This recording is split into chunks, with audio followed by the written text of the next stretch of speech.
যারা আহত হয়েছে, যারা নিহত হয়েছে, আগামীর বাংলাদেশে তাদের হাতে কি আপনারা হেরিকেন ধরাইতে চান? তাদের হাতে কি আপনারা ব্যানগাড়ি ধরাই দিতে চান কিনা? সুতরাং সেই জন্য তাদের ইতিহাস, তাদের ঐতিহ্য স্পষ্টভাবে পাঠ্যপুস্তকে লিপিবদ্ধ করতে হবে। তো আমরা বলতে চাই, আজকে দেখলাম তরুণ আর উপদেষ্টারা এই জায়গা থেকে বের হইতে তারা প্রস্তুতি নিচ্ছে, নির্বাচন করবে। ভাই নির্বাচন করেন, যা করেন আপনারা সব কিছু করেন। আপনাদের তো দুইটা দায়িত্ব ছিল, এই আহত সহযোদ্ধাদের দেখভাল করা আর নিহত যারা রয়েছে তাদের পরিবারের দুঃখ দুর্দশা ক্ষতিপূরণ দিয়ে তাদের পাশে দাঁড়ানো। নিহতদের পরিবার কেন এখনো পর্যন্ত 3 বেলা খাবার নিশ্চিত হয় নাই? বীরশ্রেষ্ঠ রুহুল আমিন নাম শুনছেন না? এর পরিবার দেখছি, পরিবারের সদস্যরা ব্যান্ড খেলে। আজকে জুলাই যোদ্ধা যারা ছিল, RICL TMX, যুগের পর যুগ স্থাপনা থাকে মজবুত। যারা আহত হয়েছে, যারা নিহত হয়েছে, আগামীর বাংলাদেশে তাদের হাতে কি আপনারা হেরিকেন ধরাইতে চান? তাদের হাতে কি আপনারা ব্যানগাড়ি ধরাই দিতে চান কিনা?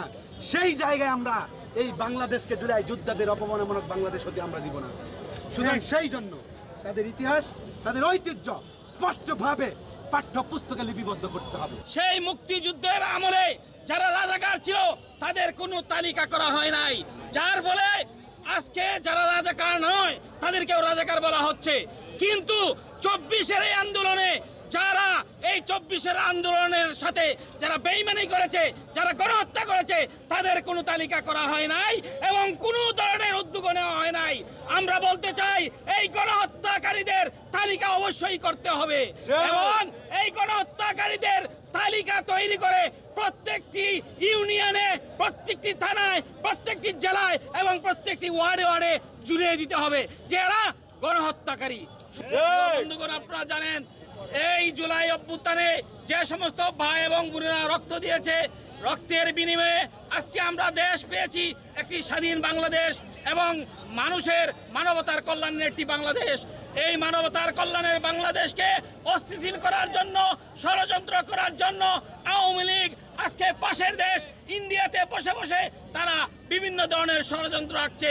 তারা অনেক ধরনের এই বাংলাদেশের কিছু কুকুরের মতো পাঁচাটা গোলামদের তারা কি করেছে, টাকার বিনিময়ে তারা তাদের মাথা কিনে নিয়েছে। এবং এই আওয়ামী লীগের দালালদেরকে বলছি, আওয়ামী লীগের ব্যাপারে কোন ধরনের যদি আপোষের কথা বলবেন, আপনাদের অস্তিত্বও কিন্তু আওয়ামী লীগের মতো হবে। আপনারা জানেন আওয়ামী লীগ আজকে শুধু ইন্ডিয়াতে নয় এবং সমস্ত বিশ্বের মধ্যে তারা ছড়িয়ে ছিটিয়ে পড়ে এই বাংলাদেশ সম্বন্ধে প্রপাগান্ডা চালাচ্ছে অনলাইনের মাধ্যমে।